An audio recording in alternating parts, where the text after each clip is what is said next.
a number of our state partners. Before we get started, I want to take a moment to orient everyone to the WebEx system. Upon joining the webinar, you've been placed on mute to avoid any background noises that may be distracting to others. If you come across any technical issues during today's event, please chat to the host who will be able to assist you. You will have the opportunity to submit questions to today's presenters by utilizing the chat box feature, which is located on the right-hand side of your screen. If you do not see it, please click the dialog bubble in the top right toolbar and it should pop up. You may send in your questions at any point during the webinar to be addressed during the Q&A period. If we do not have an opportunity to get to all of the questions today, we will make every effort to answer these questions at a later date. We will also provide you with mailbox information for the Department of Health where you can submit additional questions.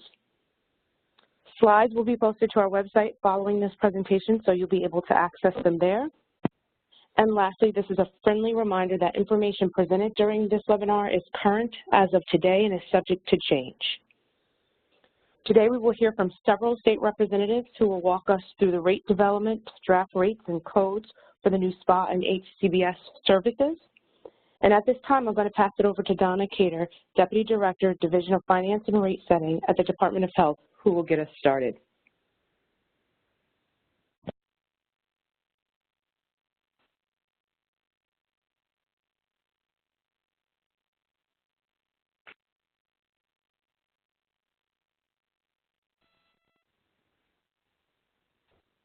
Just going to ask everyone to just bear with us quickly. We're just having some technical difficulties. Donna should be able to speak shortly. Good afternoon, everyone. So this is Donna Cater. I am here with my partners from Deloitte, who are our actuaries working on this project with us. And I wanted to just open it up by saying one thing. As you all know, this transition is for 1915Cs operated currently by the Office of Mental Health and by Children and Family Services and by Office for People with Developmental Disabilities, as well as the 1915C care at homes under the Department of Health. And so in doing that, all of those things need to be taken into account as we're creating these and working through these rates. So they may not line up exactly the way you had thought because of what the current billing happens, but we're doing our best to balance everything from our side. The other thing is that we continue to review, as you know, at least 2 of the 1915Cs did not get approved by CMS until September 1st and November 1st. So those new rates and those new standards weren't in place until September 1st and November 1st. And so as we approach our go-live date, we will be reviewing how the use of the different services and all of those types of things. And some of these rates may change. What I can tell you probably will not change is the rate codes. So the rate codes are set. They gave them to us. They've been assigned. We don't anticipate those changing. But these rates, they very well could change because of, depending on the utilization that we see between now and July when we have our go-live date. So that's all I wanted to say, and I'm going to turn it over to Scott Peters from Deloitte, and he's going to walk you through how we developed the rates, and of course the last slides that you're all most interested in are the rate slides. And as far as the state plan slides, we don't have all the rates in here, but there is a link that will be available to you to go see them. And you will be able to review the state plan slides because there are additional state plan services with this transition. So Scott? Thank you very much, Donna, and thank you all today. Real quickly, I'll introduce my colleagues. With me, I have Amanda Lothrop, Brian Rush, and Tom Steiner. All have been integral parts of the team working through this process. what I wanted to spend a little time on to start out is, if we want to move to slide 2, is just overview and, sorry, the numbers changed with the overview. Okay. So moving to the slide about the overview, we wanted to hit on talking about the general context of all the rates within this transition. Obviously, there's movement in the health homes, there's new spa services, as well as the consolidation of all the HCBS services into a single service array, all of which are key components to provider reimbursement. Really what we're going to focus on today are the HCBS rates. As Donna mentioned, we're going to hit on the rate codes for the spa services, but that's all the farther we're going to get there. So really, like I said, we're going to focus on those HCBS rates.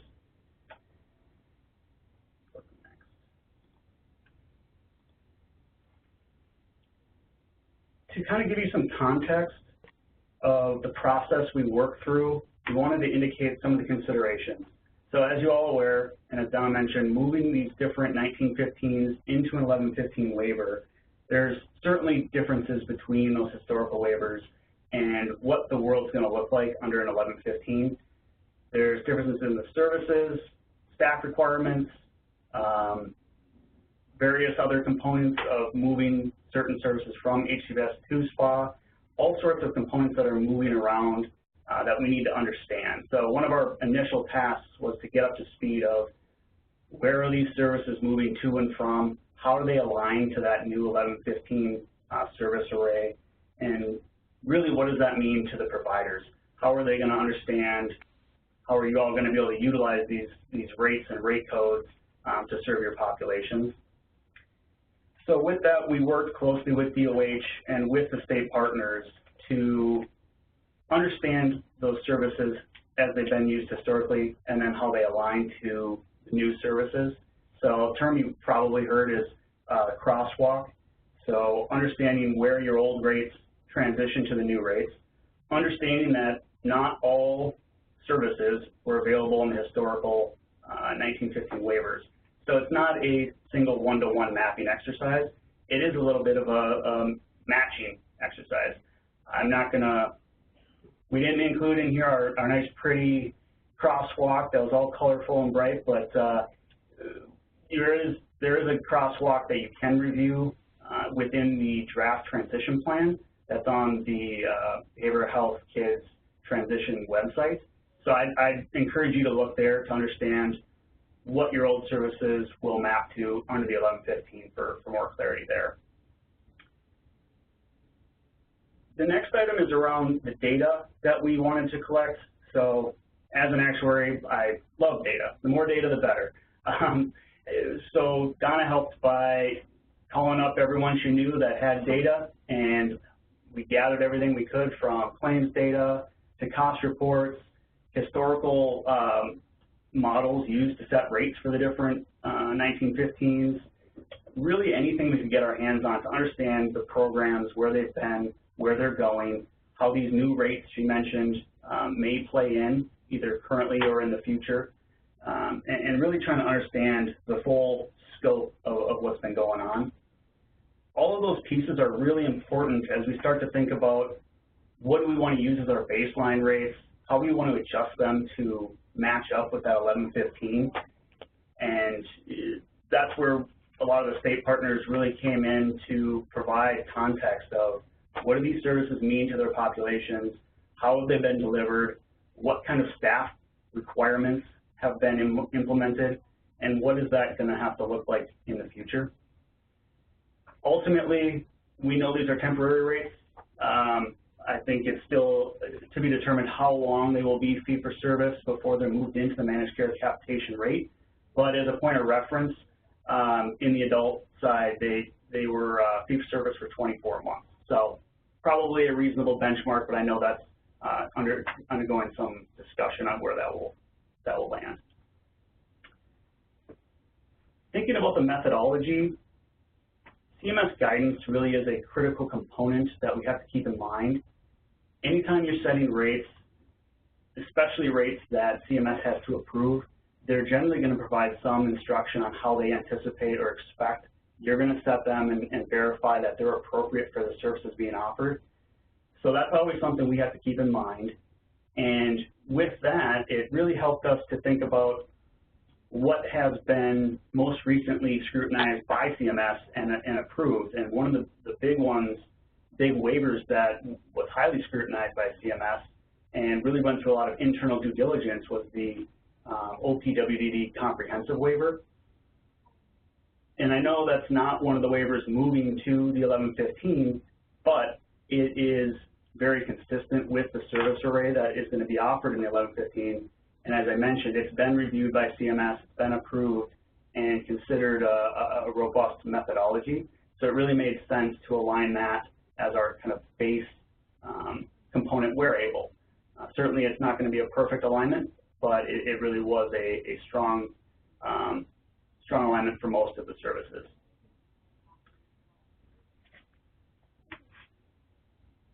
The only other item I wanted to hit real quickly here is we definitely had to think through what the impact of these rates would have on providers. So we'll talk through this a few times about what is where have you been historically on a reimbursement perspective, and what does it look like in the future under these new 1115 rates. So we definitely did a lot of analysis around that from an agency level as well as a detailed provider level. So just wanted to let you know that, yes, we are taking into consideration what the impacts are to providers for these changes.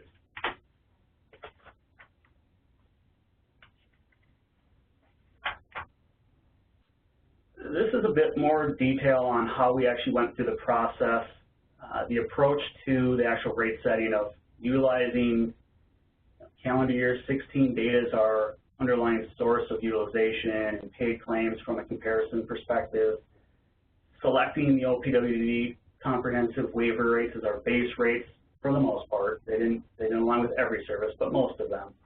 And then applying adjustments for things like differences in service, differences in staff qualification levels, or considerations around provider reimbursement. After we got to an adjusted rate level, we had to bring that to what we call a rating period. So when these rates will be in effect for. So after the transition to 1115, prior to moving into the capitation rate, we wanted to account for things that are not built into the underlying rates. So things like medical trend, differences in minimum wage, or be fair to direct care. Anything like that that isn't currently within the rates, we wanted to make sure to include in the impact. In the center section of the slide, you'll see two numbers. Both of them are based on the same calendar year 16 data set. The difference between the 23 million and the 54 million is purely due to the final, well, what I should call an initial draft rate. So 23 million was the historical rates from the 1915s, 54 million under the initial draft 1115 rates as an estimate or a comparison point of the potential impact. Now, that also assumes a static point in time, so certainly is not a perfect prediction of what the future will look like. It doesn't consider changes to service distribution at a provider level. It doesn't consider increases in membership, anything of that nature. So it really is just a snapshot to give you some perspective. Kind of as I started to mention on additional considerations, it also doesn't include things such as changes to eligibility, removal of slot limits, et cetera. So there are a lot of moving pieces within this. And while this impact shown here doesn't include all those, we did try and think through them and what their impacts would be as we set these rates. So on the key assumptions, and we've already hit on a number of these, so I'm not going to go into detail here, but in general, there are a number of assumptions that you have to think through and select for a rate development process. So again, completed data analysis, research, talked with state partners, really try to dig into the different pieces and make sure that we understood what was going on and how that impacts the rates and it impacts the final end users, the providers, to really make sure that we're kind of thinking through all the considerations as we set the various assumptions that we utilize. So, you know, like I mentioned previously before, minimum wage was an important assumption that we wanted to consider. Thankfully, we had some detailed cost reporting data that we could utilize to model the impact of those changes for both minimum wage and the Be Fair to Direct Care. So that's just an example of being able to work through the data that was available and apply an assumption that we believe is appropriate for the populations that will be served.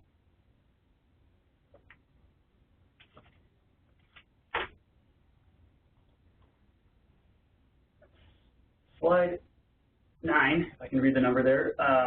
Providing a real quick sample calculation, and this is illustrative. It's not an example of an actual rate, but just trying to give you a sense of what does a simplified version of a rate buildup look like, and what are those kind of primary components we mentioned in prior slides of selecting a base rate, applying adjustments for things like service differentials or staffing requirements to get to an adjusted rate, and then projecting forward to the rating period. Again, trend, wage adjustments, things of that nature to really account for differences in what the world will look like in the future compared to what they look like now.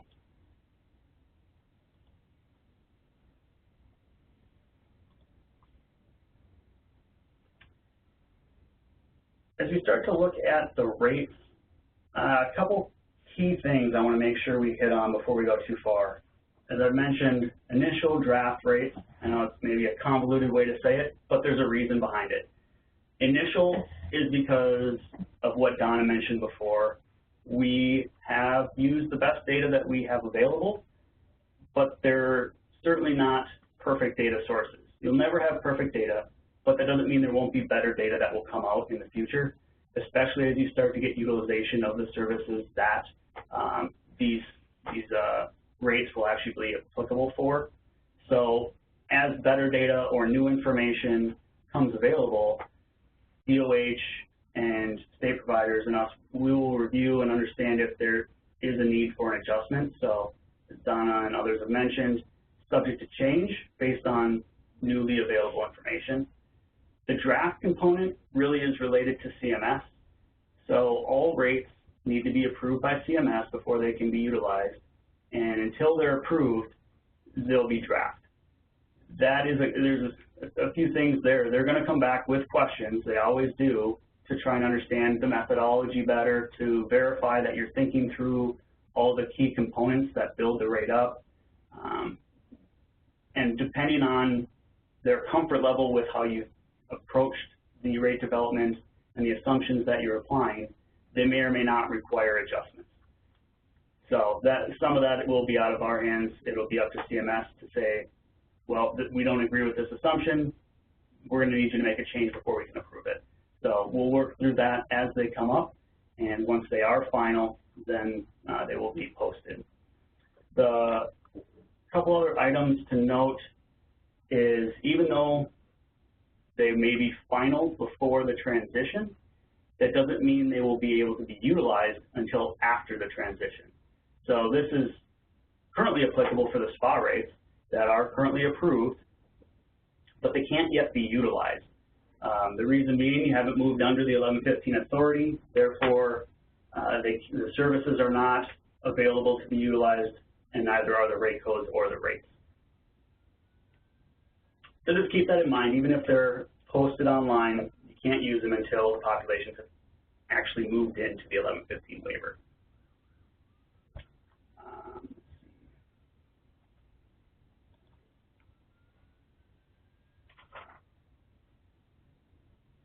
The other thing I should probably just orient folks to on the slides are items that we're including. It doesn't matter which slide. Yes, fine. So providing up versus downstate rates, as well as indicating the unit type. And I'm sure some of you are looking at that and saying they're all hourly rates. we frequently bill quarterly rates. And certainly agree, many of these will be quarterly billable, even though we're presenting them as hourly. They were not necessarily consistent in the historical world, so we wanted to make sure that they were all on the same basis for purposes of comparison. So everything right now is hourly unless it's a per diem rate, but when they are finalized, they'll be posted as both hourly and quarterly rates for utilization. As for your purposes, they will just be the hourly rate divided by 4. So if you would like to think of them as a quarterly rate, by all means, go right ahead. Further on this slide, I wanted to talk a little bit about respite. The rate codes, as Donna mentioned, are done except for respite. There were some changes to the process on how we were defining that and made some variations. So we had to ask to revise the rate codes based on those changes, and that's underway. So once they're available, additional information will be provided, but for now we've made them TBD just because they are not yet readily available. Further, I wanted to talk to the 2 per diem rates under the crisis respite. Just wanted to make sure we could clarify what we mean by what's presented here. So the first rate being a per diem that is indicated to be for more than 4 hours and less than or equal to 12 hours. I think that makes sense. You know, you think of your standard day, time, hours, that's kind of the time frame you'd be looking at. The second per diem, which is indicated as overnight and would be applicable for more than 12 and less than or equal to 24 hours, includes your day hours and your night hours. The one clarification I'd like to make, and this is still, you know, there'll be additional discussion and guidance on this in the final kind of transition plans at some point, but just to kind of put some perspective or thought around this, in general, crisis respite, the anticipation would be this isn't necessarily all sleeping hours for a child that's in a crisis respite scenario.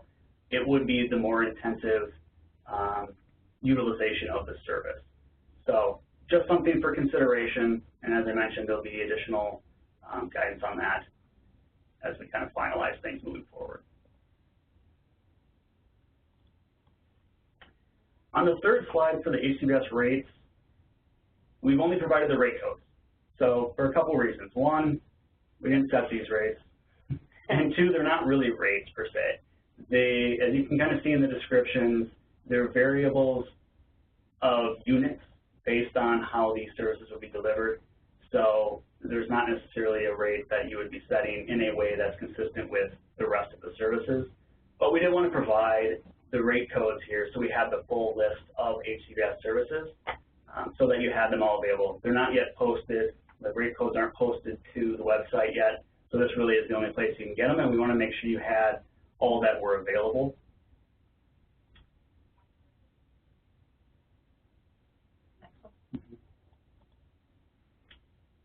Similarly, with the SPA rate codes, we are only providing the rate codes. I'm not sure if most have gone out to the Behavioral Health Transition website, but the SPA rates are posted, and there are a number of rates per rate code defined between different periods of time, first 6, last 6 months of different years, as well as upstate, downstate. So a number of differences by rate code. So you can appreciate not having 8 to 10 pages of rates and rate codes in the presentation here, but again, did want to provide the list of rate codes for your information on these next 2 slides. I don't know, Donna, if you had other stuff you wanted to hit here. Yeah, so with the SPA rates are approved by CMS. They have been approved, but remember, one, I don't believe we have a regulation in place as of yet for these SPA rates, and these 2 things are basically married. We don't use these new SPA services until our 1115 is approved, and we're using the new 1115 services as well. So even though we've already gotten these approved and they've moved through the system, if you will, they won't change just yet. They are initial. If we find that the utilization, once we do move into the 1115 and we find that the utilization is just not what we thought it was, our anticipated usage, things could change, but they are approved. Those will be the initial rates when we get the 1115 approved. So I just wanted to put that out there that even though these are approved, they cannot be used until we get the 1115. It's been made very clear to everyone that these two things are married and they go together. So that's the second page of the rate codes, and you'll have access to this PowerPoint, so you can go back to this one if you need to. So we moved through that pretty quickly, actually. I apparently talked faster than I was anticipating. So because of that, I assume there may be a few questions. I don't know if we want to, if there are other items you wanted to hit first, Donna, before we go to questions, or if that would work. Yep. So thank you, Donna and Scott, for walking us through that presentation. Just want to, before we move into the Q&A period, I just want to remind folks that they can still submit their questions through the chat box. Once again, we'll do our best to answer as many questions as possible, and in the event that we're unable to get to all of the questions today, you are able to submit questions to the DOH transition mailbox, which you'll see on your screen. So it's bh.transition@health.newyork.gov. Also, again, just a reminder that the slides will be posted to our website following the presentation. And so with that, I'm now going to pass it over to my colleague, Ann Cuppinger, for the first question.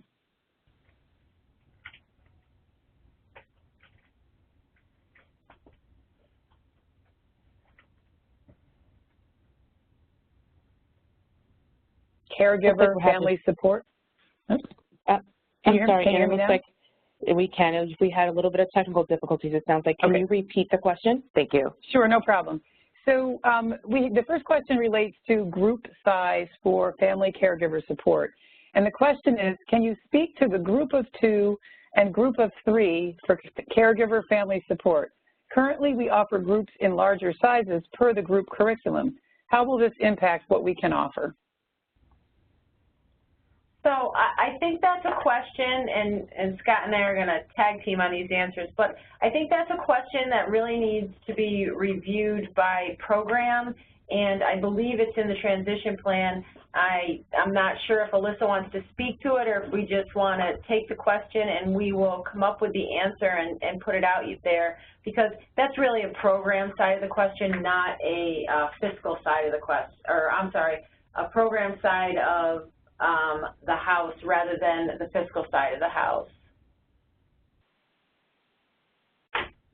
Okay. Our next question, go ahead. Go ahead, Alyssa. I was just going to say I agree that we can take that one back after.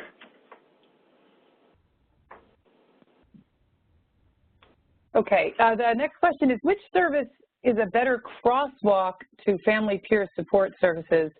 The SPA service called PSR, that would be psychosocial rehab, or the HCBS service called Caregiver Family Supports and Services. So I'm not exactly sure what the questioner meant by crosswalk, but I think they're trying to compare those services, family peer support, psychosocial rehab, and the HCBS service called Caregiver Family Supports and Services. Right. So when we started this conversation, Scott mentioned that the first thing that we needed to do was we needed to crosswalk or basically identify the current services under the 1915C and what would they be comparable to under the 1115 or under the SPA services, and are they brand new or are they similar enough to ones under the 1115, and that crosswalk is available in the transition plan. But to answer the question, I missed the first piece of which they were comparing to. So which was? They're comparing family peers. The question is, which service is a better crosswalk to family peer support services? The SPA service called PSR or the HCBS service called Family Caregiver Support? Hi, this is Alyssa from OMH. I just want to be clear that for these three services, they will all still exist in the new structure. So family peer support services will be a state plan service, as well as psychosocial rehab. And then there will be the HCBS service of caregiver family and supports and services. These are three distinct services, so we don't really need to think about crosswalking them because they will all still exist in the new world. Our next question is, can we get an explanation of the assumed volume and productivity for the initial SPA rates? How will we know when the transitional investment, $10 million, put into startup funding is fully utilized? So the $10 million fully utilized, I don't think that we looked at it like that. I think the way that we look at it is we look at people will be accessing services that are appropriate for them and as needed, and I don't think we say, oh, okay, the $10 million is gone, we're going to cut that service off. So we don't look at things like that here. So I'm not sure, I think the answer to that question is that fiscally we don't look at that. We don't look at, oh, there was a $10 million investment in just that service and that's all we have. We look at it as people will be getting services that are, or children will be getting services that are appropriate to them, and that's basically where we stop. We do make some utilization assumptions, but I don't think that they tie to the 10 million. So I don't think that we can answer that in the way that the question was answered. Okay. There's a couple quick questions that we can take care of. One is, where are the approved SPA rates posted? Those are on the DOH website, and you also have a link in your slides. Someone is asking if they can see the last slide again on the SPA rate codes part 2. And these slides will be up on the website the minute this webinar is over, so hopefully that will be helpful. There's a question about go live date, which okay. I assume the answer to that is July 1, unless they're referring to something else. And if that's all it says, then that's the answer. Okay. There is a question about, will there be a way to provide HCBS services in sessions less than 1 hour? And I think someone addressed that on the webinar, that these are hourly rates, but they can be, ultimately they'll be able to be billed in 15-minute increments. That's correct. And like okay. I mentioned earlier, like we put them on there as hourly rates. For one, it's a generally easier to consume rate. For, you know, if you're talking to a broad audience and you're talking across a number of services, it makes it easier to compare than kind of doing some hourly, some half hour, some quarter hour. It's generally easy to compare, but yes, we would expect that for the majority of them, they'll have both the quarterly and the okay. hourly. Some do have. Great. We just want to caveat this, but you have to read the transition plan because some do have a minimum amount of time that you need to provide the service, and so yes, you can bill in quarter-hour increments, but there are some that say, you know, the minimum amount that this needs to be provided is 2 hours or 1 hour or something like that. So those are programmatic questions that can be answered by reading the transition plan. So we have a number of questions about billing guidance, including questions about procedure codes, modifiers, units, limits, allowable combinations, and when will that information be available?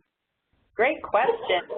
So that information is being compiled currently by my counterparts here at the Department of Health and being reviewed. And I assume the next thing, when we originally had this session number 1, I talked about there being 3 sessions in total. The first session was just an overview of this is how we look at rates, this is what we're looking at. This one gives you rate codes and rates for as of today. And the next one will give you billing guidance, and it will tell you all about all of those billing questions that you're asking about, and that's as soon as the billing manual is completed. Okay. Yeah, oh, go ahead. The state anticipates releasing the billing manual in January at this point, and to Donna's point, we do plan on hosting another webinar to review the billing manual. We just don't have a date yet on that webinar, but if you're registered for the MCTAC listserv, you would get that information. There's a question about group rates for family peer support services, and the question says, can you explain the family support service rates, specifically groups? Am I to interpret groups as parent, provider, and child, for example? Why is the rate lower for groups? So the rate is lower for group because the assumption is that you're serving, so for example, a group of 2, you would be collecting 2 times that group of 2 rate. You'd have 2 children within that service. So for example, let's take the downstate rate for a group of 2, 70.79. So you'd expect to receive about, let's just make it $71, $142 for that group of service with essentially the same level of staff needs. You may need more. That's why it does account for the fact that it's not a you don't get the same rate, you get more when you have 2 children because it is more work than just having a single child. So you can kind of see the efficiency adjustment there as you move to 2 children versus 3 children within those rates.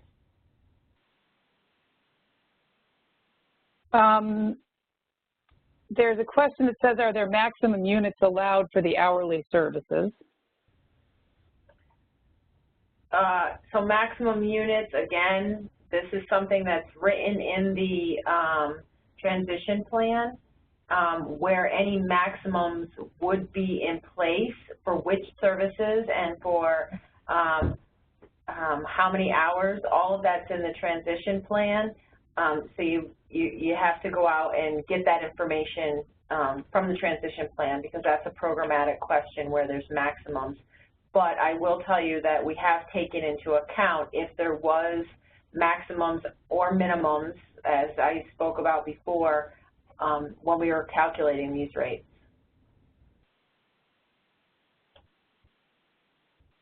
So there's a couple questions about rate enhancement, and indicating that one person asks, notes that they are for a short period of time, and they wonder how is that time frame developed? I don't understand the question about rate enhancements for a short period of time. I can tell you that if you're asking about the Be Fair to Direct Care, which starts in January, I don't believe that's time limited. The minimum wage enhancements, those are not time limited either. I don't know, there was in OPWDD's world, and I don't know if you're an OPWDD provider, but in OPWDD's world, they have cost-based rates. So once the cost shows up in their cost reports, they no longer get the add-ons. But we've taken all of that into account as we set the rates. So I'm not 100% sure what the time-limited adjustments is being Donna, I think they might be referring to the fact that there are some startup rates for some of the spa services. Say that one more time. Some of the spa services have, a first 6 months. It looks like on the spa service information on the DOH website, there are some different rates for the initial period of service delivery. They're referred to as productivity adjustments. So yeah, I know what you're referring to on the spa rates. I think we'd have to double check just to be certain, but from looking at that, I think what they were trying to show was the rates changed each 6 months to account for the fact that as you kind of got used to the new services, you would be more efficient at providing those services, and it gave you time to get new staff on. Things of that nature is what I would generally expect that to be accounting for. I didn't set them, but that's what I would normally expect if I was doing that adjustment. And things like if there is a service that has, and I don't know if they do, but if there's a service that has caseload type, anything with caseloads on it, we know that if the caseload is 9 people, we know that you don't get 9 people all at one time. So you get, 1, 2, 3. Is it something different? No, I'm just trying to open. Oh, okay. Going slow. So that would be our best guess, but again, let us go back to the people who set those SPA rates and make sure that we're all on the same page as to what the productivity factors are all about. Okay. Here's a question. When can plans expect to learn about the changes in TANF, child, and SSI premiums to account for the new SPA services and the carve-in of SSI? So those won't be coming into effect for quite a while yet as far as how they're carved in, unless you're talking about non-HCBS services. So all the HCBS services will stay fee-for-service for a period of time, even after the population's transition to managed care. So it'll be several years before that really rolls into the managed care rates. If you're referring to the additional behavioral health service array that will be rolling in, that one is I'm not positive on, but we can follow up if that's the direction of the question.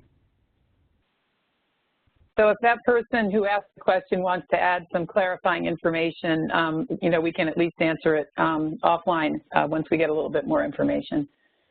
Are there dollar limits on how much each service can be utilized by a qualifying member that plans are required to monitor and track throughout a calendar year? Not to my knowledge. Alyssa, do you know?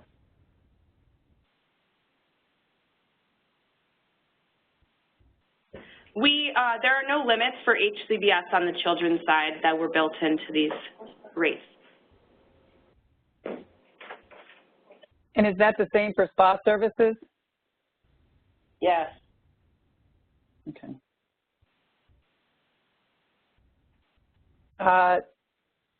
If someone is asking for, how to organize all this information, we have had several questions about the best place to get all of this information in one place. And this question kind of sums it up. Is there a way to put all of the information from the transition, SPA services, rate codes, procedure codes, billing guidance, all together in one place so that it's easier for everyone to find? So this information would all be captured in that billing manual that I mentioned a few minutes ago that we're targeting to release in January. Great. Here's a specific question about respite. Wondering if overnight respite is a different rate from crisis respite overnight. No, there was no separate overnight just planned respite rate. There's only a single per diem rate for planned respite.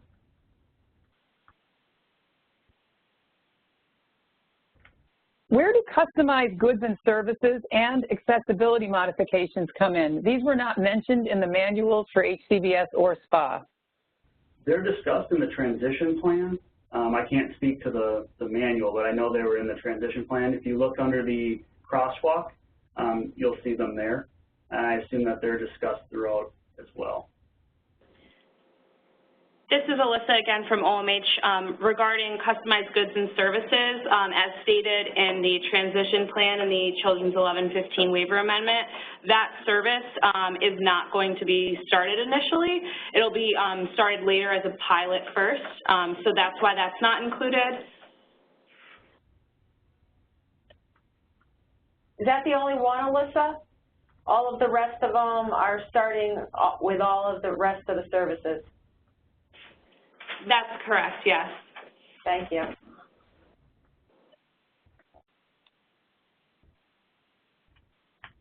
There's a question about where rates are for case management services, which I suspect is really a health home question, or maybe they're asking for case management in the context of HCBS services. No, so these are only, what we're talking about here is only the HCBS services, not the health home. Those health homes, what I can tell you is that currently there is care management or case management is, I assume you're talking about ICC and HCI. Those will be transitioning down to health home rates over a course of, again, we don't know, but we're thinking 24 months because we know that there is a big difference between those two services, the requirements and the rates and all of those things. There's just a big difference, but we don't talk about any of those services within this display. That's more the health home side of the world.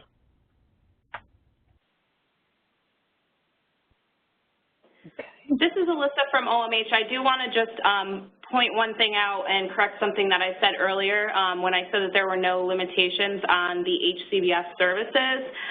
There are limitations on the accessibility modifications and adaptive equipment, and those are listed in the manual, in the HCBS manual that's currently in draft on the DOH website.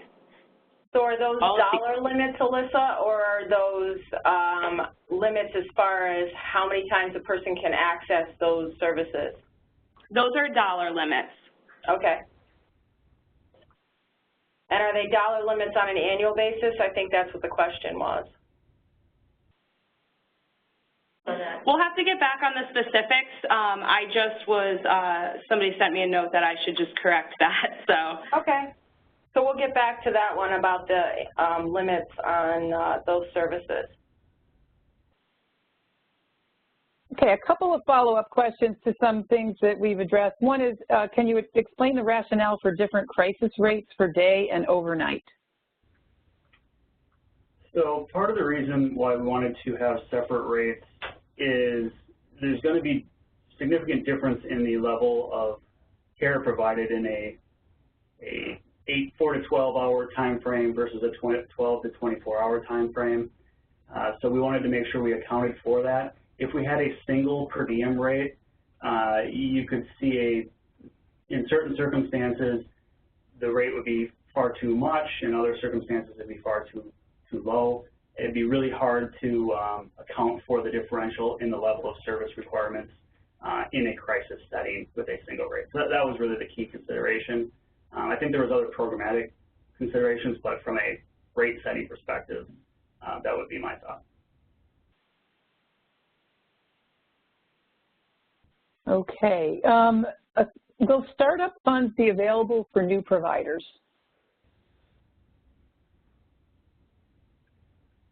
I don't know the answer to that question. We're going to have to get back to you. I assume no, but I'm not going to assume because you know what happens then.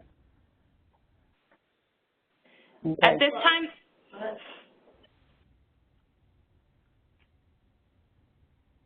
that's fine. So we'll get back to you on the startup question. Okay.